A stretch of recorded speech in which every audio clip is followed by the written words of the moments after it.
November marked the second consecutive month of growth in the housing market after what was a bit of a COVID-19 induced dip in house prices. Essentially, we saw between the onset of stage 2 restrictions in March and September, the Australian property market started to decline. Now, at the beginning of the year, the consensus was that there would be this big peak to trough decline of about 10% nationally. Of course, that didn't happen. And in the period, property values on aggregate have fallen just 2%. So as of October and November, that started to trend towards a recovery. And we've seen over November, the aggregate housing values have increased by 0.8%. It's been a little bit mixed between the capital cities. Every capital city has seen an increase, which is great news, especially for Melbourne, where prices have been most impacted by the virus. But we've seen that it is the smaller capital cities, Adelaide, Perth, Darwin, Canberra, that have seen increases of above 1% in the space of a month. Welcome to the Get Invested podcast, where we share great conversations with experts from all walks of life to uncover their secret know-how and where they invest their time, their skills and their money, and the benefits that this has created. You see, the truth is that everyone invests. Every minute of every day, we're investing our time, our skills, our energy and our money in something. Some of us are investing consciously, some unconsciously, sometimes for good, sometimes for bad, and sometimes for no impact. Get Invested will help you to start living by design, not by default. I'm going to help you to make it happen, not let it happen. You'll hear the top tips on how you can live with conscious intent so that you can live more, work less, and leave a living legacy by investing now.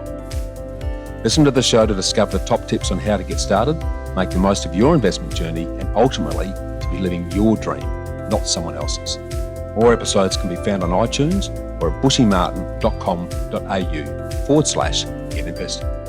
Thanks for listening, and now let's get invested. Hi, Freedom Fighters. What's this year been like for you? And what have you learnt from 2020? At the time of this recording, we're entering into the festive season at the end of 2020. That time of the year when we start reflecting on the year that was and start thinking about the year that will be in the months ahead. Before we get into the focus of today's discussion though, let's reflect for a minute on the learnings from what has been for many a very challenging and tumultuous year as a result of our responses to the global pandemic.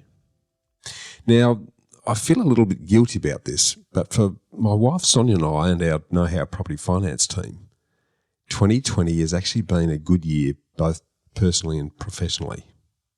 Yes, we've been landlocked in Victoria away from our home and friends in South Australia since the beginning of the year. And yes, I've felt a bit like a bushranger on many occasions when I'm out and about as I fog up my glasses wearing a mask. And as a touchy-feely sort of guy, I've missed my high fives and the man hugs with my mates playing hockey or going to the gym. And yes, the overall heightened sense of constant underlying uncertainty has left us feeling mentally and physically bone-tired after what has felt like a very long and grueling year. But on the flip side, the positives have outweighed the negatives on just about every level. The lockdown has meant that I've been able to connect with my son Adrian at a much deeper level than ever after he was stuck with us here when he came to visit in mid-March, and he's creating a great life for himself. We also got to spend great time with Sonia's mum, who lived with us for many months both before and after her recent hip operation. Professionally, COVID has forced banks to make changes that now allow us to conduct our home loans and finance business totally remotely. And clients are also now happy to meet via Zoom, eliminating travel time and inconvenience for all. And the contagion created the much needed impetus to reach out to every client we've ever dealt with. And we've built automated communication systems that have improved our long-term relationships with our clients out of sight. And the feedback has been amazing. So on balance, this has been a really good year for us. What about you? What has your year been like, and looking back on it, how do you feel? The noticeable things for me this year is that the pandemic was both global and scale, in that every single one of us on the planet has been affected by it almost overnight. And second, that bad news about the contagion has been amplified and magnified by a constantly streaming media. I've also learnt that now, more than ever, we're driven by fear. Fear that's fueled by this all-pervasive, instantaneous, always-on media in all of its forms, from mainstream right down to socials. And I've also come to realise that this fear, along with the information silos that are created by our individual social media preference algorithms, along with a concentration on opinion-based reporting that's no longer linked to facts, these are collectively creating an increasing divided world, both physically, socially and ideologically. The obvious switch from the United States of America to what can only be described as the divided states of America, which has increasingly emerged from the American presidential election, which is a really obvious example. And one of my major takeaways is that radical uncertainty and unpredictable constant change will now be an ongoing feature of our lives moving forward. So how do we cope with this prospect? As martial arts legend Bruce Lee was famous for saying, "Be water, my friends." Let me share his full quote. "Be water, my friend. Empty your mind. Be formless, shapeless, like water. You put water into a cup, it becomes a cup. You put water into a bottle, it becomes a bottle. You put water into a teapot, it becomes a teapot. Now water can flow or it can crash. So be water, my friend." What is it to be water? Water flows and adapts. It's flexible to deal with the environment that it finds. It fully explores the space and opportunities in front of it. It has no expectations of what it's going to find. It remains the same inside even as it flows and adapts outside. When Lee says to be formless, my interpretation is that people shouldn't allow themselves to be trapped in a certain mindset. Instead, we need to be able to adapt to situations, grow, and change by adopting the qualities of water. Legend has it that Bruce Lee had a realisation when he would practice punching water. He discovered that no matter how hard he struck water, he just couldn't hurt it. Though water seemed weak, it could penetrate the hardest substance in the world. Its formlessness and its adaptability led Lee to conclude that he wanted to become like the nature of water. Be water, my friend. A calm, flexible mind can adapt to any situation. Stop thinking you need to control all aspects of your life. Listen to your inner voice and know that the thing that you can control is your reaction to any situation that you can find yourself in. In our current artificial remote control world, where just about everything is at the click of a button, we have an illusion that we can and need to be in control of absolutely everything in all aspects of our life. With our overstimulated minds, we've created the illusion that we can control all internal and external forces that are around us. When we lose control then, we feel heightened fear, anxiety and stress, and we often feel like that we've failed. However, adopting an empty, open mind is more like water. Adopting a calm, flexible mind allows us to be open and flow with the circumstances so that we can then respond accordingly. In this way, we don't lose control, but we redefine it. We accept that we can't control everything that happens, but we can control how we react to it. Being water means being adaptable in terms of making the best of what is reality, not as we want it to be, and accepting it if it's something that we can't change. It also means to take personal responsibility and be proactive in our lives. Water is a magnificent example of adaptation to your environment. When water meets a challenge, it adapts in many ways. It flows around rocks, sand, species that live in it. If it's too hot, it transforms itself into vapour and returns as mist, rain or dew. If it's too cold, it freezes and then just waits until the surroundings let it flow again. Being water means being open to new ideas, methods of doing things, etc. It's about not staying in the same place but constantly changing. So, be water, my friend. To sum it up in 3 words, it means that we need to accept, adjust, and adapt. It doesn't matter what comes our way, you can deal with it as best you can. So let's break. Accept, adjust, and adapt. Down. First, we learn to accept. To accept a situation is to acknowledge it. We don't deny it's happened. We don't scurry and hide when things don't work or whimper for help. We have to depend on ourselves to solve the situation, or at the very least, make the situation better than we found it. Next, we need to adjust. Things are different now. It won't go back to the good old days or simpler times or remember back when. None of those states of mind. If we don't adjust, we'll get left behind. Things change, we need to change with them. And there's no shame in asking for help or cooperating with others to make it happen. Finally, we need to adapt. Whatever befalls us, whatever we've lost, whatever fate has dealt us, we must adapt to it and move on. We're new people now. The old us is gone. As First Lady Anna Eleanor Roosevelt, the wife of US President Franklin D. Roosevelt, once said, "You gain strength, courage, and confidence by every experience in which you really stop to look fear fair in the face." You're able to say to yourself, "I've lived through this horror. I can take the next thing that comes along." You must do the thing you think that you cannot do.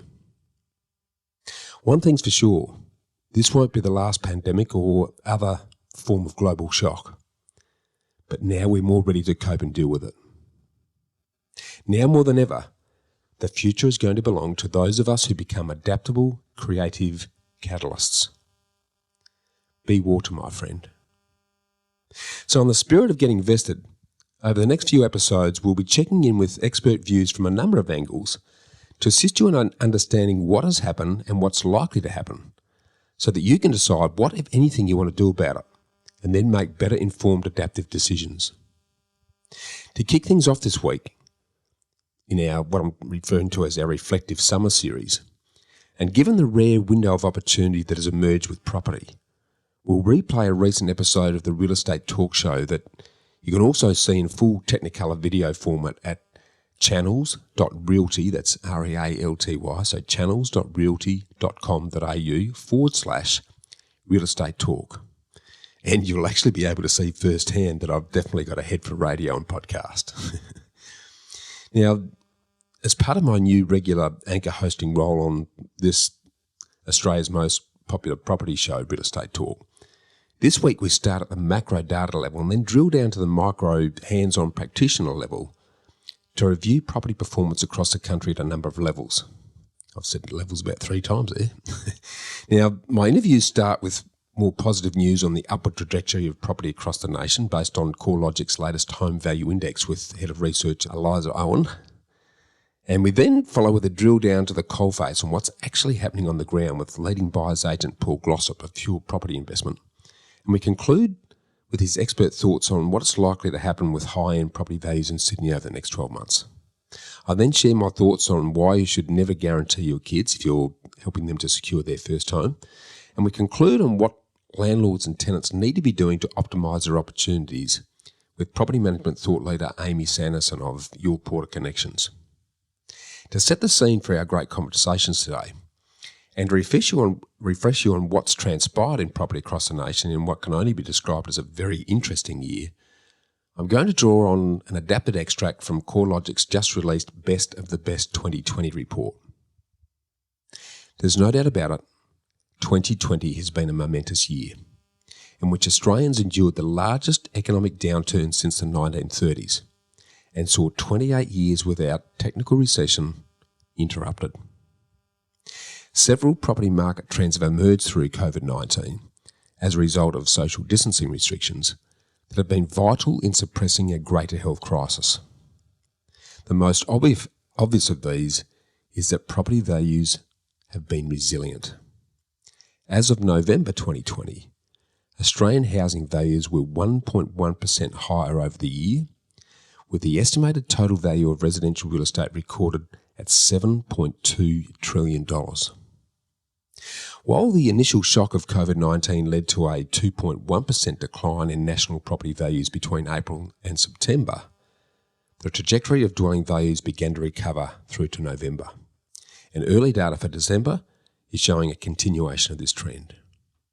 Housing values have been supported by a strong mix of regulatory, monetary and fiscal measures, which have induced record low mortgage rates, the deferment of mortgage repayment for households impacted by COVID-19, support for low-income households, as well as grants and concessions for owner-occupied purchases. Moreover, CoreLogic research from the beginning of this year outlined the relatively stable nature of property as an asset, which historically has not shown the same volatility as shares and equities, due to the illiquidity of the asset associated with long transaction times, high transactional costs, and lengthy hold periods. The Best of the Best report for 2020 also highlights the resilience of luxury markets in Australia, where the highest medium house value was once again in Darling Point, and the highest medium unit value was found in Point Piper, just as it was in 2019. Now, this is not to say that suburbs have been unaffected by the pandemic. Indeed, the high end of the Sydney market is generally more volatile to changes in economic conditions. However, this volatility also tends to see a rapid recovery in the wake of lower mortgage rates and an improvement in consumer sentiment. Perhaps even more surprising is that some of the suburbs more impacted by the pandemic are having the highest sales turnover value in the year to September. In the suburb of Melbourne, for example, unit values declined 3.4% between the onset of the pandemic in March and the end of September. The total value of sales is down 3.9% in the year to September 2020 compared with the year to 2019. Yet the suburb of Melbourne has gone from the suburb with the sixth highest total sales value in 2019 to claim the number one spot in 2020. Demand for lifestyle areas may have been exacerbated, but was not necessarily triggered by COVID-19. The narrative of Australians fleeing capital cities in search of a sea change or tree change because of COVID has dominated reporting on the housing market throughout 2020. Now, it's true that regional Australia has outperformed the combined capital cities market, and recent internal migration data reveals more people are leaving the cities for regional areas, especially in Victoria. Annual growth across combined regional Australian dwellings as at November 2020 was 5.7%, compared with 2.4% across the combined capital cities dwelling market. But this divergence in performance can be attributed to a combination of factors, including the newfound popularity of remote working, but also less of a demand shock across regional Australia caused by border closures and the relative affordability of regional Australian dwellings. The relative popularity of lifestyle markets is also evident in the Best of the Best report, where Sunshine Beach on the Sunshine Coast has seen the highest annual capital growth in houses nationally, compared with 2019 when St Kilda in Melbourne saw the highest housing growth. Importantly, the Sunshine Coast has been a popular destination of internal migration for years. In the year to June 2019, the Sunshine Coast SA4 region had the highest volume of net internal migration of all the 88 other SA4 sub-regions in Australia. Incidentally, the Gold Coast was the third highest destination. COVID-19 may have exacerbated demand across the Sunshine Coast and the Gold Coast, as is the normalisation of remote work, may have empowered more Australians to make a tree change or a sea change. Rental market performance has also been highly disparate. COVID-19 has had a severe impact on select rental markets in Australia, with Greater Melbourne units falling in rent by 7% in the year to November 2020. Inner city rental markets of Sydney, Melbourne and to a lesser extent Brisbane have been particularly impacted by the closure of international borders, where historically high demand from overseas migrants has been disrupted. Notably, the the vast majority of overseas arrivals to Australia are initially renters. However, there's a completely different dynamic in rental markets across Perth, Darwin, and other mining-related markets that's now emerged. Following the long withdrawal of investor demand and several years of low new supply additions, rental markets are now tightening. Across the suburb of South Headland, which holds the position of highest rental yields for units across the country, rents have increased significantly over the year following a long correction post-mining boom. This is also reflected in the WA capital, where Perth rent values have increased a remarkable 8.2% across dwellings over the year. Overall, the Best of the Best report highlights the remarkable resilience of property market performance throughout 2020, as well as the shift from demand in any inner-city markets to lifestyle locations. Towards the end of 2020, Australian housing markets are more broadly experiencing a recovery trend in housing market conditions off the back of the November cash interest rate reduction. And it's expected that this momentum will continue into 2021.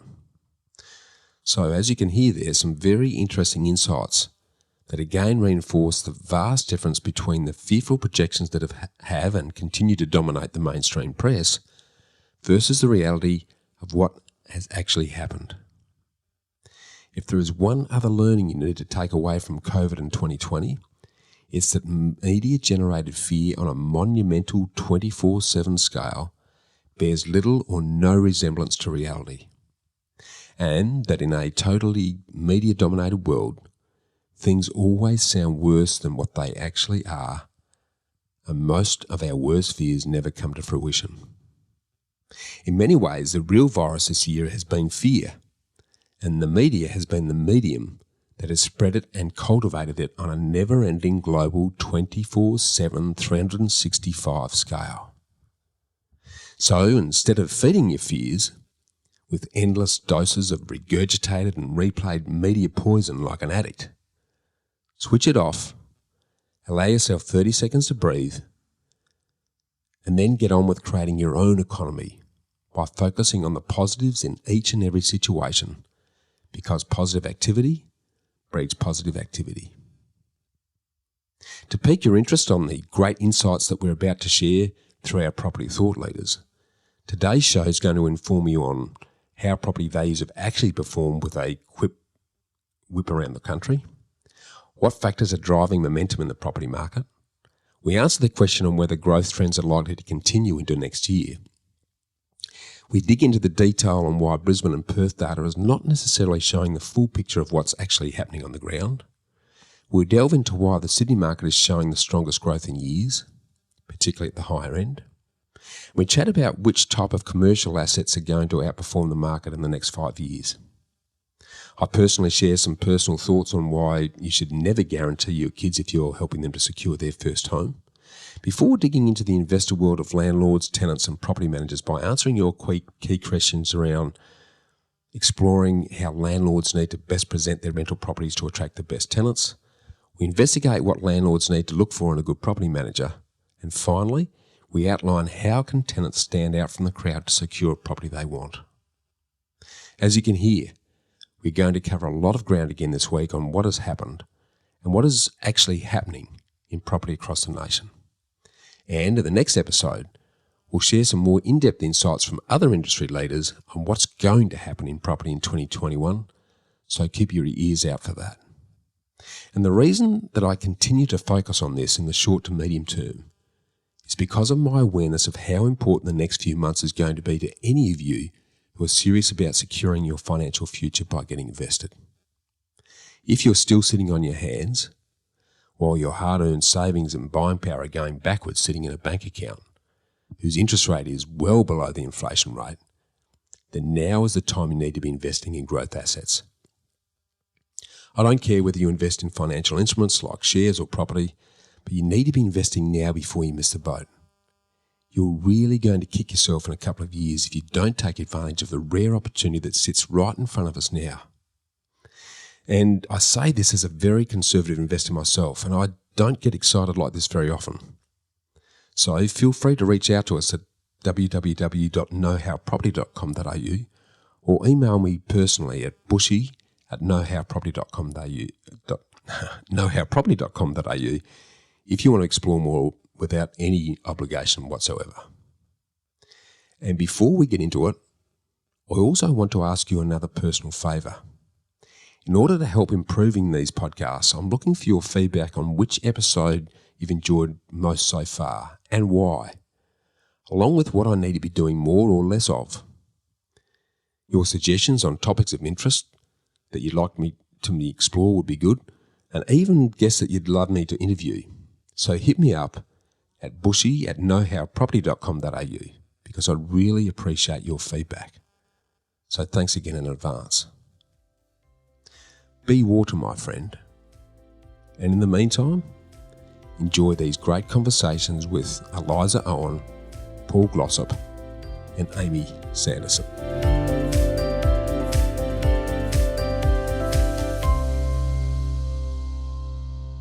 Hello and welcome to this week's show and welcome to Real Estate Talk. It's Bushy Martin here from Know How Property Finance. I'm also the host of the Get Invested podcast and it's great to be back. I'm sitting in warming the chair again for the infamous Kevin Turner. And this week we've got another absolutely action-packed show for you and there's always a lot happening in the property sphere. And this week we're going to go from the macro down to the micro. We're going to start with a big picture look at some more positive news on recent data that's released on the property market with Eliza Owen from CoreLogic. We're going to follow that with looking at what's happening at the coalface with a discussion with Paul Glossop, the leading buyer's agent for what's happening around the country. And then we're going to check in to see what both landlords and tenants need to be doing in relation to optimising their position as they move forward with Amy Sanderson from Porter Connections. So before I conclude, I'm then going to do a little bush bite on what's happening in making sure you never guarantee your kids into home ownership. So obviously we've got a lot to cover off today. So let's kick it off because last month we saw some very positive news come out of the home value index from CoreLogic with some green shoots starting to appear. And this week we saw the release of Westpac's house price expectations survey, which saw jumps of 12%.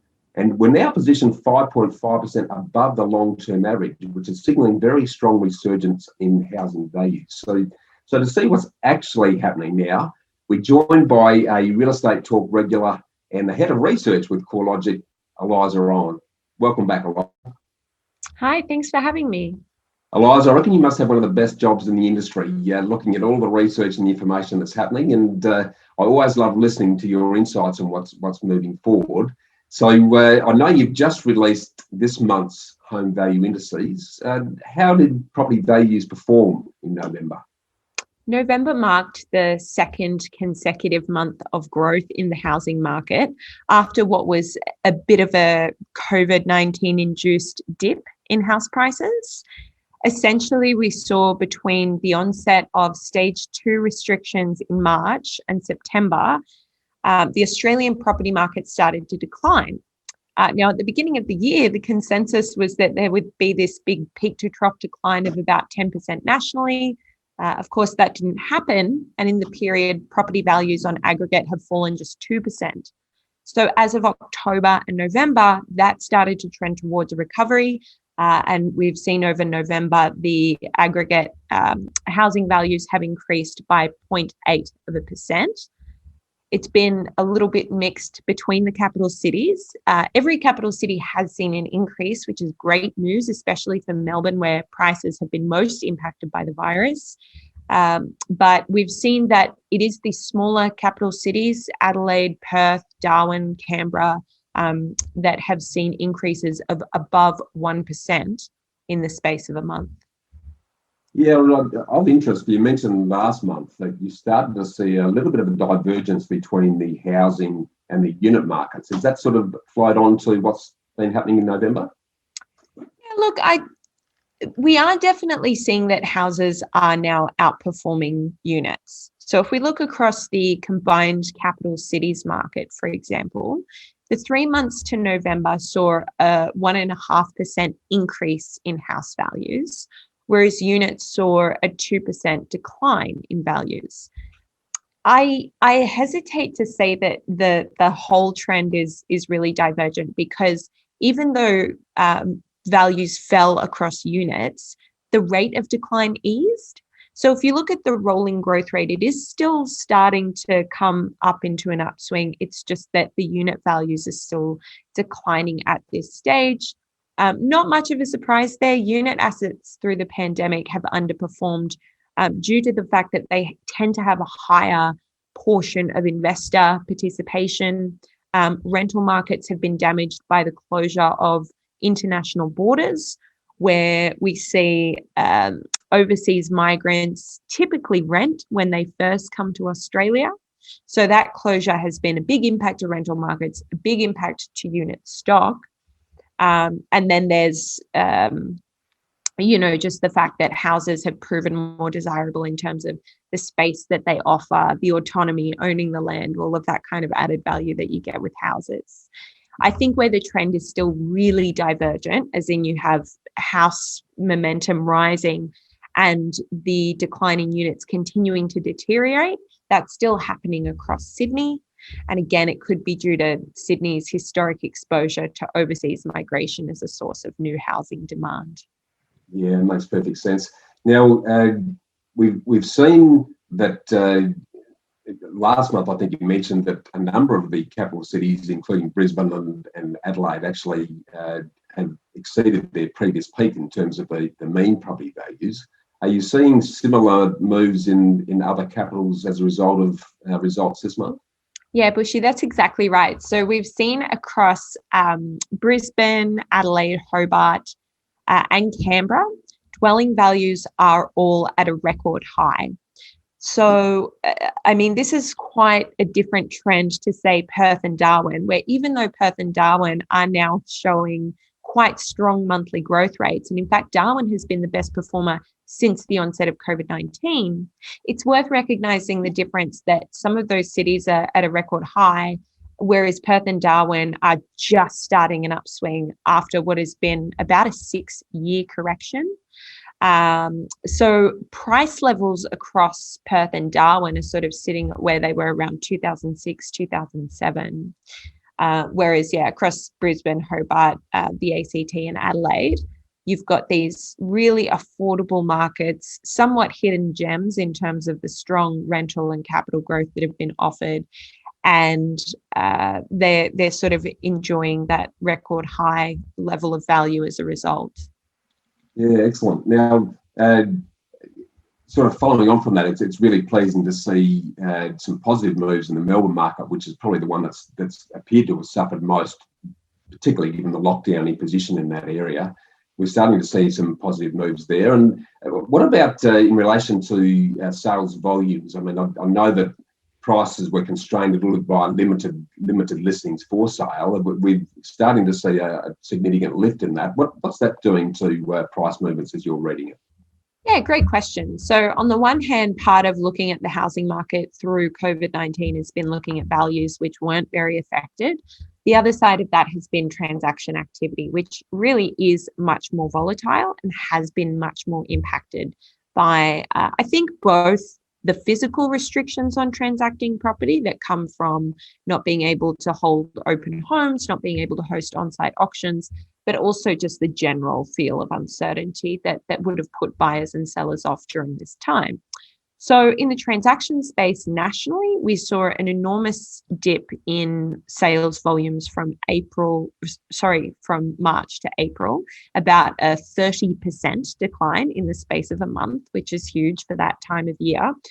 But that has rebounded quite strongly. So nationally, we're seeing that in the 3 months to November, sales volumes are actually 1% higher than the equivalent period in 2019, which I think really speaks to the sense of normalcy that's returned to the market, the fact that it's higher than those pre-COVID levels. We did see a slump across the Melbourne market over the September quarter as a result of stage 3 and 4 restrictions, but that is again starting to recover quite strongly now, particularly in the listing space. You talk about revenge consumption through COVID-19. I think there was definitely some revenge listing happening in Melbourne. Typical new listings being added to the market during the height of restrictions was probably about 2,000 properties a month. That's since exploded to about 8,000 properties a month. So it will actually, I think, be a really interesting test for the Melbourne market, because you have now got this big influx in stock, and we're sort of watching closely to see how well it's actually being absorbed. And so far, it seems that total stock isn't growing as quickly as new listings, which suggests that a decent portion of that new stock coming to market is getting absorbed. Interesting times ahead then. If we take a step back from that for a minute then, what do you believe are the factors that are driving momentum in the property market generally? I think the big one has been the cash rate. It's actually not uncommon to see increases in property values during a negative economic shock. Australia's housing market grew during events like the dot-com bubble burst, the Asian financial crisis, and even during, say, the early 90s recession. The peak to trough decline in property values across Australia was only about 4%. Now, during those periods of negative economic shock when employment rises, that's when the Reserve Bank responds by lowering the cost of debt. And when we're lowering the cost of debt, even though, yes, there have been a lot of people who've been devastated by job loss and income loss, there are still those people who have their incomes intact. And the low mortgage rates, and certainly the record low mortgage rates as we're seeing now, it really encourages people to borrow and buy. That puts upward pressure on prices. In fact, the Reserve Bank of Australia did some research suggesting that a 1% reduction in the cash rate can lead to an 8% increase in property values over the following 2 years. So the RBA's cut the cash rate by 65 basis points, so 0.7% essentially. So that suggests that there would be upward pressure on prices. Other factors are, I think, the fact that this was a bit of a manufactured downturn. Now that the economy is bouncing back quite quickly, not exactly a V-shaped recovery, but bouncing back quite quickly, the low mortgage rates have converged with this rapid increase in consumer sentiment. And that's really, I think, aiding that recovery. And then, as you mentioned before, stock levels are relatively low.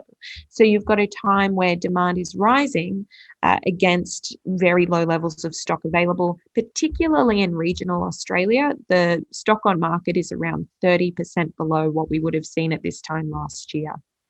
Right, very interesting. So I guess reinforcing again that property really is a game of finance in terms of one of the key drivers.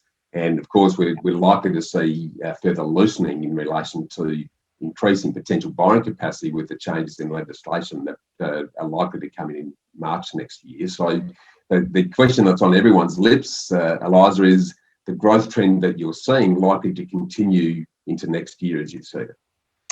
So I think, yes, in the near term, it seems likely that unless we get another huge spike in COVID-19 or there's some other massive headwind or shock that hits the market, I think we're likely to see an increase in property values in the near term. One thing I would say is that there are headwinds that the property market could still face in terms of the ongoing slack in the labour force, the potential for the resurgence of COVID. It's interesting you bring up the regulatory space. And I think the fact that Australia does have very high housing debt levels, I do think regulators will be keeping an eye on rising debt relative to income and rising house prices. The RBA can't necessarily control that, but other statutory authorities like the Australian Prudential Regulation Authority, for example, they can tweak things. They have tweaked things. They did that, when they put in cap on interest-only lending in 2017. So in 2020, maybe we'll see APRA do something around loan-to-value ratios or something like that. And, in terms of balancing rising house prices with tightening, relaxing regulation, I think that'll be really interesting to see what does happen in 2021. 100% agree. It's going to be a very interesting year ahead, and the levers to make change are going to be very interesting, because the traditional ones, as you and I know, interest rates, we can't do anything more with interest rates. So it's only really through the prudential arm that they'll be able to influence bank policy that can tamper access to credit. But we've also got to be balancing what the RBA is trying to do in relation to getting us back out of recession and getting the inflation rate back to where they want it, and also, of course, bringing the unemployment back within the target range, and making sure that our Aussie dollar is also kept at a level that makes us competitive. So I'd hate to be sitting in the RBA's chair, but it's going to be a very interesting ride, and I'm sure we'll be looking forward to some great further insights from you moving forward in that regard, Eliza. Thank you.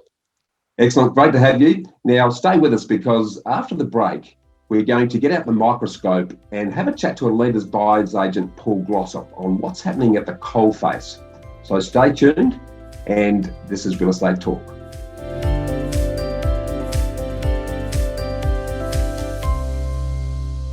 Welcome back to the show. Now, there's often quite a difference between statistics and reality, particularly when it comes to property. And you may well have heard the old story of the statistician who's got his head in the fire and his feet in the bucket of ice. And when they ask him how he's doing, he says, on average, we're doing okay. And it's often very similar in property, because means and averages don't always tell you actually what is happening on the ground. So to check in to see what is really happening at the coalface, we're joined by Leaders Buyers Agent and the MD of Pure Property Investment, Paul Glossop. Welcome, and great to see you, Paul. Thanks for having me again, Bushy. Great to see you, mate. Always good to see you, mate. Now, I want to sort of delve into that subject in quite a bit of detail. And firstly, I'd just like you to share with us why you think that some of the data on Brisbane and Perth in particular are not necessarily showing us the full picture of what's actually happening on the ground with property. Yeah, it's a bit of a strange phenomenon in the market at the moment, and I think generally speaking, my experience in working in the property investment space, as well as working as an investment property buyers agent, I don't think I've seen a time nationally that has shown as a uniformed uplift in property prices and a lack of supply than we have actually seen in the last probably 3 months. And if I drill specifically into both Brisbane and the Perth markets, right now, through both the lack of supply as well as the days on market data and the actual price points that are showing average price point sales, they truly aren't reflective of where the markets are actually showing properties which are actually under contract or have already transacted, even potentially off market. And anecdotally, and I'm always a bit reluctant to talk about anecdotal evidence when it's sort of an N equals 1 type of scenario, but when you're buying the vast amount of property that we are, as well as working with a whole host of different agents across a huge amount of different markets, we've actually noted that I would dare say that anywhere between probably 30 and 50 separate occasions over the last 3 months, we've seen prices that we would be expecting of a particular purchase of a property now being reflective of anywhere between 5 and 8% higher if we were to buy the equivalent property, even though the data is not reflecting that growth at the moment. And they're in margins or markets with probably price points as low as early to mid 200s, right through to markets which are probably in the mid to high 8 to 900s. So it's not necessarily just one specific property type or price point. I would highlight that it is probably more specific to the freestanding or detached markets as opposed to the attached markets, however. Yeah, very interesting, mate. Why do you think that's happening? Is it a lack of stock but still strong demand? What's in behind that? Yeah, I think those two things are most certainly there. And if we rewind sort of pre-COVID, I think specifically the Brisbane market was actually in its early stages of this growth cycle, and it probably went to a little bit of a hibernation around about March, April for the best part of probably 3 or 4 months. The dynamics and the actual market specifics were already there for lack of supply. We had above average interstate migration. We had good jobs creation, as well as we had very, very good rental yields, decreasing vacancy rates, and all those other major KPIs that we're looking for to show good growth markets. And Perth was in a very similar position. But what it did is that I guess we went through 3, 4, 5 months of essentially sit tight, and transactions obviously fell off a cliff. We saw probably a 60, 70% reduction in transactions, but then we had that pent-up demand. And that pent-up demand is then all of a sudden had the shackles released. And that has actually only really just started. And that was we only just had the Queensland borders open as of yesterday, as we're recording this. which is, it still doesn't show in the data. And then we've got other things which are coming to the fold with Perth and WA now talking about their hard border lifting. These things actually haven't even had the effect in the market yet. So things like demand that was already there, which is now all of a sudden being able to be provided, as well as confidence and sentiment, which literally changed within a matter of a couple of weeks once we saw the end of sort of that September major lockdown and JobKeeper, job seeker movements. The sentiment, it's amazing, but we talk about sentiment being a big driver, but ultimately when you see the actual impact of it, the property market in those areas is absolutely showing exactly what sentiment does to markets. Yeah, it's very interesting and exciting, actually. Well, let's sort of swing back to your backyard now and to an area that you know intimately well. Why is the premium side of the Sydney market showing such strong price growth? It's amazing. It's truly an amazing time in that market. And I literally was only in a meeting with a elite Sydney broker about 2 hours ago who specifically talked about, and his clientele is inner east, inner south, inner west Sydney markets. And predominantly his property types and his clients have been those $1 to $1.5 million owner occupiers who are looking to upgrade, where he's talked about a whole host of pre-approvals he had at the start of the year and people sort of transacting quite well in that owner occupier space. But now those same people who had that idea of the wanting to upgrade are now getting priced out of those markets at a north of 2 and in some cases north of 3 and 4 million. And when it goes back down to what are we seeing and why are those markets outperforming and seeing exponential growth, I think there's a few things. One of which is there is a lot of surplus cash in those households all of a sudden. We've got people who aren't taking their overseas trips to Aspen, their Christmas holidays to Fiji. And I say it tongue in cheek, but I mean, ultimately there is a certain caliber of residents in Australia who obviously are very high net worth and have a lot of disposable income, and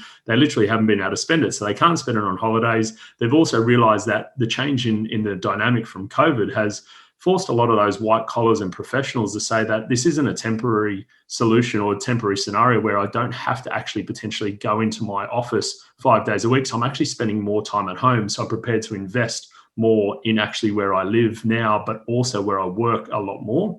And that's actually seeing people saying, I want that extra bedroom or I want that larger backyard, and I'm prepared to pay more for the luxury and also that lifestyle location. So the beachside locations, which still have some access to the arteries of train, as well as half decent commuter belts to the city. We're not talking 10 minutes from the city anymore. We're talking an hour and even potentially 2 or 3 hours. Those markets are absolutely on fire in those beachfront or a couple of blocks back from beachfront and bayside locations. And there's just not any supply. I mean, ultimately, you can't recreate those markets anyway. But secondly, there is no additional properties being built in those locations. Yeah, it's interesting. Yeah, I heard a figure quoted just recently that's about $70 billion worth of discretionary monies that would normally go on to overseas holidays are now sitting in people's back pockets, ready to invest in exactly what you're talking about, closer to home, extending the home. They're spending more time there. So given your knowledge of that market, what's your estimate on an educated basis of what sort of growth you think that you're likely to see in that segment over the next 12 months, Paul?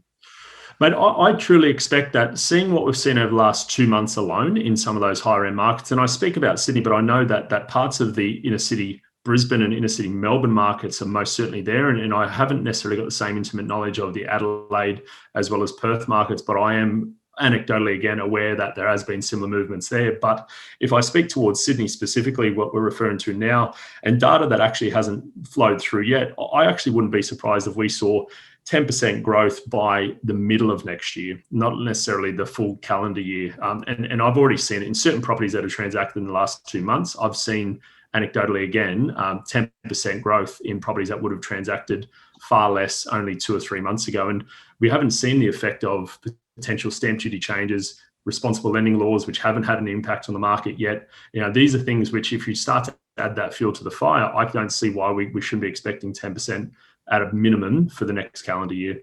Yeah, I totally agree. I support what you're saying there. In the local Adelaide market, where we're very active, we're certainly seeing a lot of investors and property purchasers generally paying well above the agent's recommended listing price just to secure the property. So it's certainly something that's a much more widespread than I think a lot of the data is indicating at the moment. Yeah, so, and mate, you would have. Sorry to cut you off there, but you probably would have seen the same indices data come out from CoreLogic yesterday. But I mean, looking at that data that comes out, very regularly, it's the first time I think since 2002 since we've seen a uniformed, consistent growth position for a month on month on every single capital city and every single regional centre. And when you see that in one graph and one time in 1 month, you start to think, wow, this is a unique point in time that we've just entered into. I would totally agree. I mean, we all know that the property generally was headed for pretty good growth prior to COVID. COVID, to some degree, has acted as a bit of an accelerator because we're now seeing a lot of government money flushed into the system. They're bringing forward a lot of infrastructure projects, as also promoting a lot of incentives that are stimulating activity in the property market. So we're certainly in for a very good road ahead as far as the residential property is concerned. Let's sort of change tack and have a look at the commercial sphere, because again, commercial office buildings in particular have copped a fair bit of bad press in recent times, given the impact of the contagion. But from your view and your play in the market, which type of commercial properties and assets do you think are going to outperform over the next 5 years or so? Absolutely, and I think that's more of a space where it's not going to be a rising tide lifts all ships, and it's going to be very, very interesting how the next 5 years plays out in that market, because I believe it will take 3 to 5 years to actually see the true fallout, because you're typically talking long existing leases and a lot of incentives that are in place, so people can't just throw in the keys and say I'm out next 12 months. So I think that's most certainly got a longer tail on it. That being said, though, and I was just looking at a transaction that Mr. David Gonski was actually part of in the city of Sydney, which was a Bunnings property, which was picked up only, I think, 3 years ago for the best part of about 17 odd million, large corner block site, which has been turned into a large logistics hub centre in Alexandria and inner west of New South Wales or Sydney, and that transacted over $70 million as of only yesterday, which is a bit over a 300% uplift in 3 years. Not a bad earn on that. But I guess that the reason why I highlight that particular asset is there's certain property types, i.e. logistics, bulky goods, warehousing, that are also associated with the trade sector, as well as the healthcare sectors and boutique, much smaller, much higher usage areas, which are not necessarily all within a larger city centre location, and are mandatory and absolutely necessary property types, which are going to perform very well. And they can't be replicated. You can't change use of an office block to a logistics centre, and you can't change use of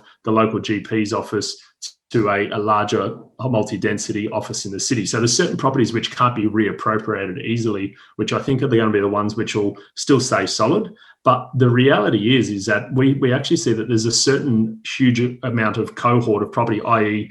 larger or higher density office, as well as probably that strip mall retail, which was already dying a slow death pre-COVID, and hospitality, which, to be fair, has always been risky in the wrong areas and the wrong property types, which will consistently go through this transition phase.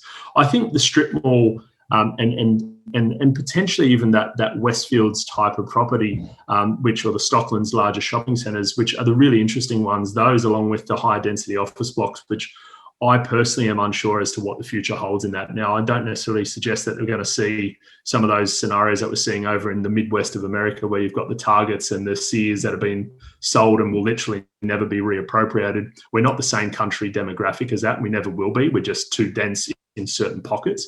But I think the repurposing, the reuse, is something which I don't necessarily think we've got a clear answer to that yet, which I personally see is probably where the higher risk sits in that sort of. It's not to say it's a certain price point or a certain lease type, but I think those property types are going to be the ones which have a lot more to play out, and I personally would be avoiding in probably the next 1 to 3 years. Very interesting times ahead, mate. You've shared some really good insights with us. I'm really looking forward to the window of opportunity that lays before us, and those investors who are in a position to take advantage of the opportunities that are emerging, it's a very good time to do so. Paul, it looks like things are going to get pretty busy on the beach where you are, mate. They are indeed, mate. I think they're going to get busy right across that finance and property sector. And as much as it's exciting, it's quite daunting, mate, because we've been preparing, and I think we were almost in this position this time last year before a little pandemic came across and wiped us all to the sidelines for a period of time. But we've seen from our business perspective that We have never had more inquiry, and we've never been busier than where we are now. But the challenge also comes is when you get busy, you need to find the supply, and that's where the challenge is finding appropriately priced properties in those correct locations starts to become a lot harder. So chicken and the egg from your and I's end, I think.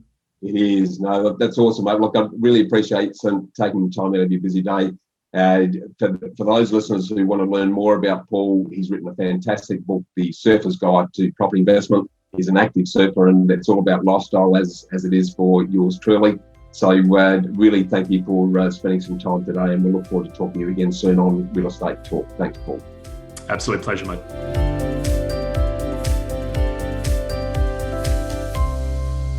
Welcome back. Now, across the country, we're seeing quite a bit of variation by both location and property type in terms of its impact on rental markets. Now, in some areas, we're seeing a glut of properties like city apartments. In others, we're seeing tenants that are really struggling to get their hands on the property that they want.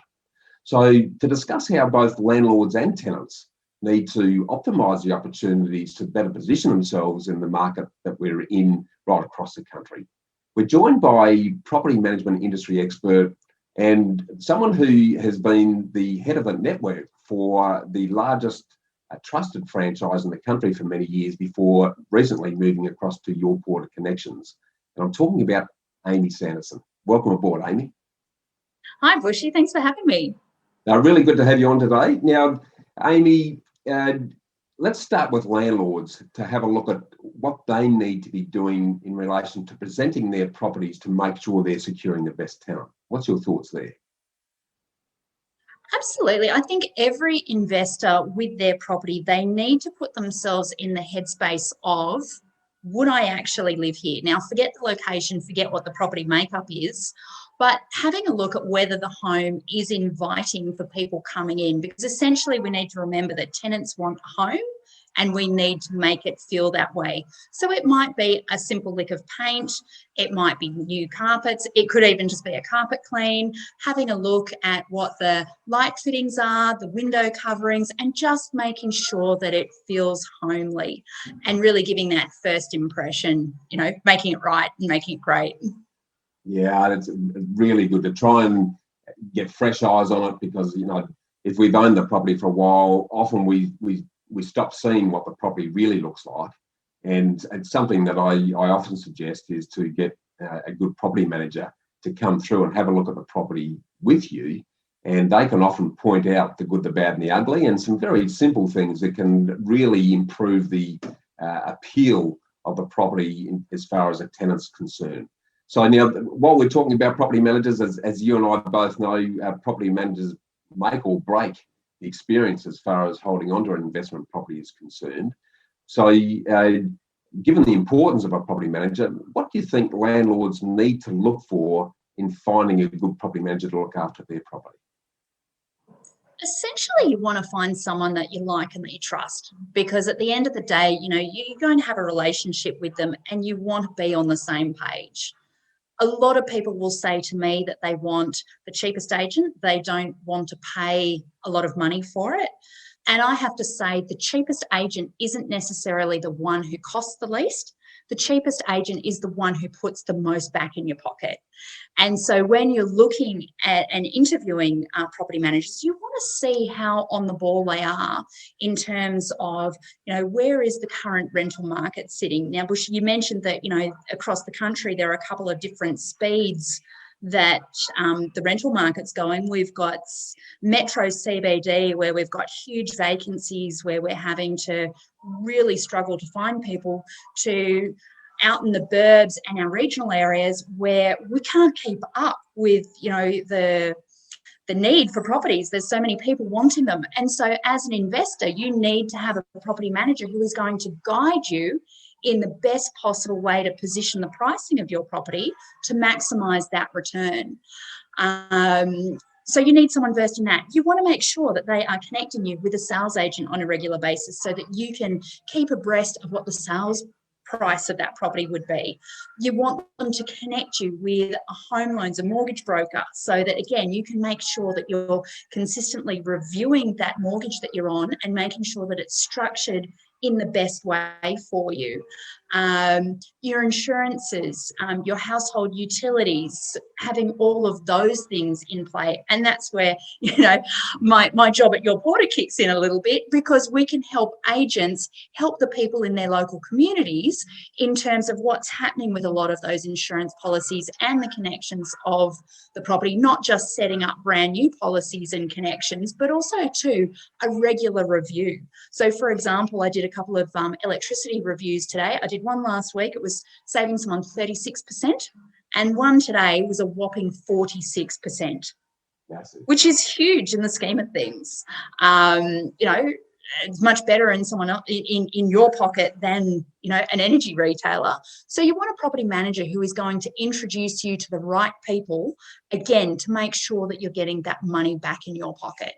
Yeah, I think you make a really good point there, Amy, because property investment is more about the investment than it is about the property. And yes, property is an important part of it, clearly, but you really need a property manager who's helping you to manage the investment side. And if they are effectively coordinating and connecting and project managing all of the people that need to be part of your team that's going to deliver the best investment result for that property, then you've got someone who knows what they're on about. And I guess a couple of thoughts, and I'll share my own personal views on what we look for in a property manager. I'd be interested in your feedback on this. But when we're looking for a property manager for our own properties, we're looking for someone who invests in property themselves, so they understand what it's like to be a landlord, has been in the industry for a period, so they understand the legislation, because as we know, it's becoming much more litigious than it ever has. And you really need someone who understands the laws of the day to make sure that you're being protected and not stepping on landmines that you don't know about. Thirdly, we want to make sure that the specific property manager who's managing our property isn't managing too many properties, because otherwise they're not going to spend much time managing ours. So normally we make sure that the property managers looking after our properties aren't managing any more than 120. And we want to make sure the property manager lives within 20 minutes of the property, because if they're spending all day in the car driving around all over the suburbs from one property to the other, they're not actually spending much time managing your property.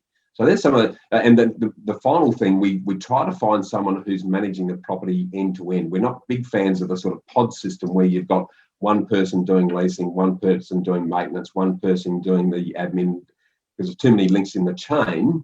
And we find that things slip through the cracks and we don't get quite as good as a result. Are there any other things over and above that you think need to be added to that list, Amy? I think that's a fabulous list, and it goes back to the cheapest agent. And in terms of the cheapest agent isn't necessarily going to be the cheapest, because as you said, the number of properties, the experience levels, and that whole piece, and that costs money to employ someone of that caliber and to keep the number of properties under management at a reasonable level. And so a business has to pay a decent amount of money to have someone qualified in that aspect. So again, if you're skimping on the fees, you potentially won't be able to tick all of those boxes. And the scary part of that is it could cost you money. If they're not doing the inspections as they should, or they're not qualified on the inspections, they might miss something really big. So you could end up with a repair that now becomes a major, major repair, that if it was picked up early, it could have been a simple fix. Or even worse, you could have a tenant who injures themselves, and we now have someone who is injured and a lawsuit.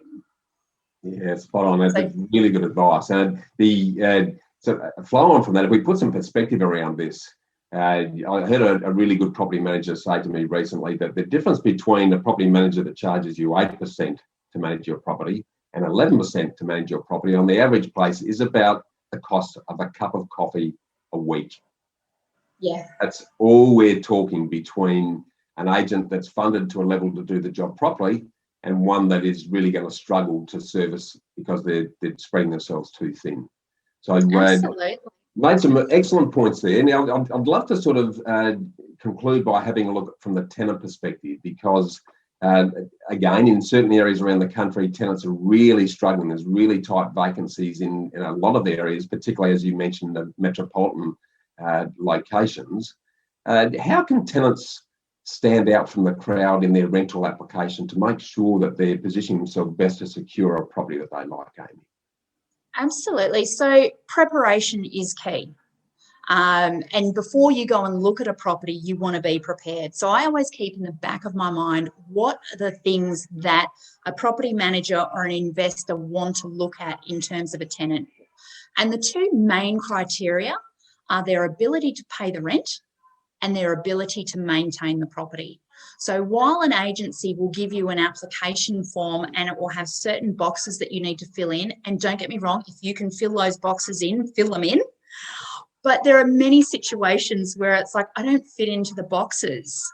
So in that regard, I would have a cover letter and an explanation. But again, I need to be able to show and prove that I can pay the rent and that I can maintain the property. So it might be that, yes, your income is a component of that, but then also showing that you have form in paying that money, whether it be in a previous rental, whether it be in a mortgage.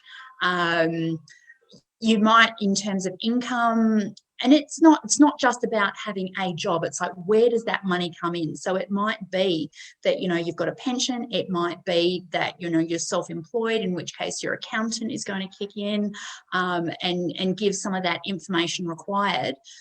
We need to make sure on the application form, though, that there are no boxes left unturned. So even if there's a bit that you can't fill in, you've got to have a balance somewhere else to explain why you can't fill it in. And this is where that information is, to give the property manager or the investor that peace of mind that you're the right person.